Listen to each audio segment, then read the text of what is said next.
코로나가 우리 삶의 많은 것을 빼앗아갔지만 유일하게 준 선물이 하나 있다면 바로 시간이다. 전통적으로 직장인의 시간 중 가장 중요한 시간은 주말이었다. 주말은 직장인에게 주중 노동에서 잠시 벗어난 일탈의 시간이었기 때문이다.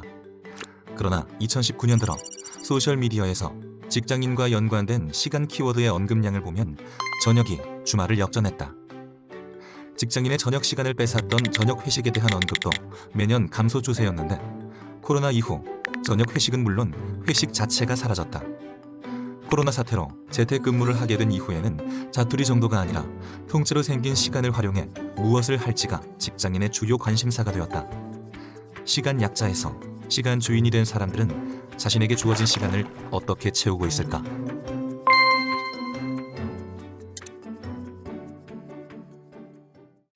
무언가를 열렬히 좋아할 때 우리는 주로 미쳤다고 표현한다. 여행에 미치다를 시작으로 사진에 미치다, 바다에 미치다와 같은 유사 패턴이 나왔고 최근에는 캠핑에 미치다, 차박에 미치다, 낚시에 미치다와 같이 유행하는 여가 활동에 붙는 꼬리표가 되었다. 이 중 2016년에서 19년 사이 가장 많이 증가한 해시태그는 운동에 미치다로 나타났다.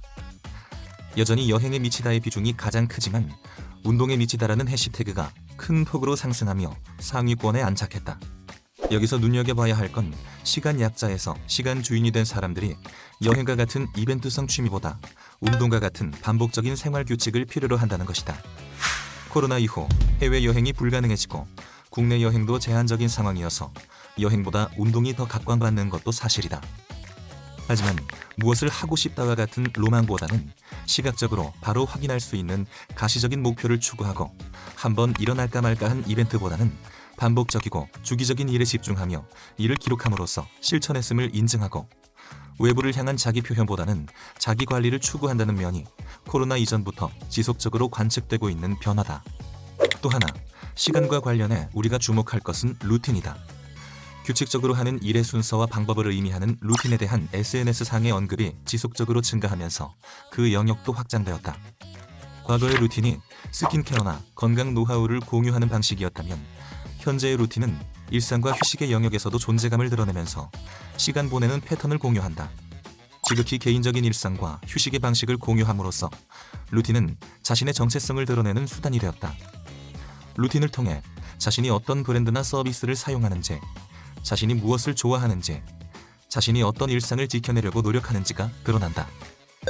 코로나 이후 루틴은 더욱 중요한 키워드이자 실천 덕목이 되었다.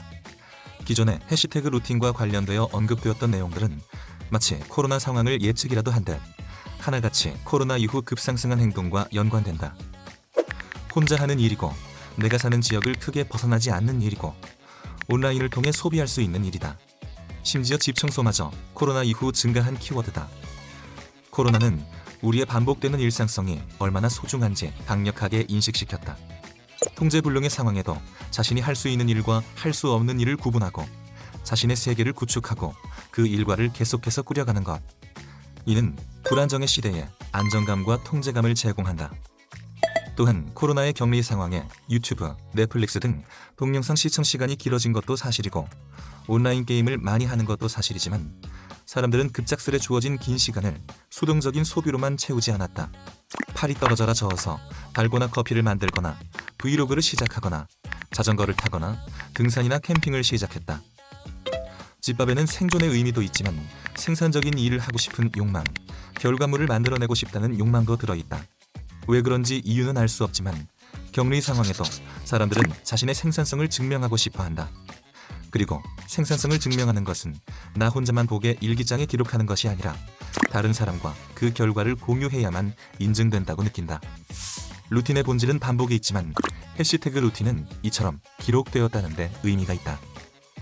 내가 무엇이라도 하고 있다는 증거로서의 의미. 루틴과 유사하게 반복되는 자기만의 시간을 기록하는 방식으로 챌린지 몇일차 기록이 있다. 저탄수화물 고지방 식단을 챙겨 먹는 키토제닉 다이어트 챌린지, 아침 6시 전에 일어나 자기 관찰로 하루를 여는 미라클 모닝 챌린지, 매일 나만의 달리기 목표와 기록을 확인하는 나이키 런클럽 챌린지가 그것이다. 사람들은 일상적이지만 쉽지 않은 이 행위에 정성스러운 콘텐츠를 만들고 공유하는 노력까지 더한다. 코로나 이후 증가한 챌린지 중 하나로 북커버 챌린지가 있다. 하루 한 권씩 7일 동안 자신이 좋아하는 책의 표지 사진을 공유하는 소셜미디어 캠페인이다. 북커버 챌린지는 어떤 유형의 책을 읽는지보다 독서가 주는 의미에 초점을 두고 공유되며 시간이 지나면서 마음, 생각, 삶 등 독서를 통해 스스로를 돌아보려는 움직임과 연결된다. 혹자는 사람들이 책을 잘 읽지도 않으면서 인스타그램에 그럴싸하게 허세를 부리는 것이라 폄하할 수도 있다. 하지만 여기서 사람들이 허세 부리는 수많은 오브제 중에 책이 선택되었음을 눈여겨보아야 한다. 출판 마케터라면 우리 책이 얼마나 훌륭한지가 아니라 우리 책을 언제 어떻게 읽을지 알려주어야 하고, 책을 많이 사는 기존 고객이 아니라 책을 통해 자기 시간을 의미 있게 채우려는 초보자들에게 집중해야 한다. 챌린지와 비슷한 맥락으로 내가 앞으로 어떤 습관을 만들어 가겠다는 결의에 찬 표현으로 습관 성향이라는 말이 있다. 매일 운동하기로 결심한 사람이 운동화와 운동복을 먼저 구입하는 것처럼 습관 성형은 템을 구입하는 데서 시작한다. 나이키는 일찍이 이런 사실을 알고 있었다. 도시 한가운데에서 팀을 꾸려 달리는 러닝크루가 20에서 30대 사이의 하나의 라이프 스타일로 자리 잡기 훨씬 이전부터 나이키는 러닝크루를 조직하고 독려했다. 운동화를 팔기 위해 운동화가 반드시 필요한 일상의 시간을 제한한 것이다. 그리고 나이키의 운동화는 그 시간의 상징물이 되었다. 이처럼 시간 지분을 온전히 갖게 된 사람들은 제품의 성능이 가격 대비 얼마나 좋은지가 아니라 자신의 일상 속 여가 시간을 의미로 채울 수 있는 것들에 주목하고 있다.